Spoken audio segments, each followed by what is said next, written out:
My first couture was Givenchy. Ricardo, oh man, that couture is amazing. Remarkable fact, Riccardo Tisci, designer for Givenchy, was born on the same day and at the same hour as Yves Saint Laurent, obviously decades apart. Nobody understood the complexities of a French woman's dress codes like Saint Laurent. But I'm wondering, with that little chronological coincidence, is Riccardo Tisci the natural heir to Saint Laurent's sensibility? It's a provocative thought. You always want to see designers start in a very raw and brash and personal way like he did, and then you want to see them grow. And you want to see them get their thoughts organized and still be raw and brash, and he's done that. Do you think that in French fashion culture there is an understanding of a woman's darkest desires?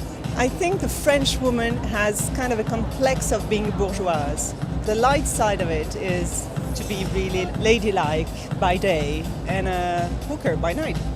Carlo puts it probably in a more subtle way than I do. How do French women become like that? It's in our blood.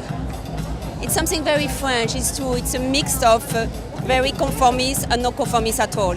It's good to do what is not good to do in a way. They womanize woman, but at the same time, both of them they were in cotton trousers. It's like a very young girl. I want to mix what women want in in a summer wardrobe, which is like the classic colonial, with the beautiful gladiator, which is the rock and roll part. Is that actually strikes me as the best way for a young designer to deal with the legacy of a house like Givenchy? Ignore it. It's a kind of lose-lose situation to start with, isn't it? Because if you ignore it when you first come in, everyone says you don't have any kind of understanding of it, and then if you're too referential, everyone says you have no ideas of your own. So I think it has to take a few seasons till you can really find your way. I respect the DNA so much. I go every season in the archive, and at time is changing, women is changing, society is changing. I like to every season to take something that's very important from couture of Givenchy and do my my own way, Riccardo Tisci way.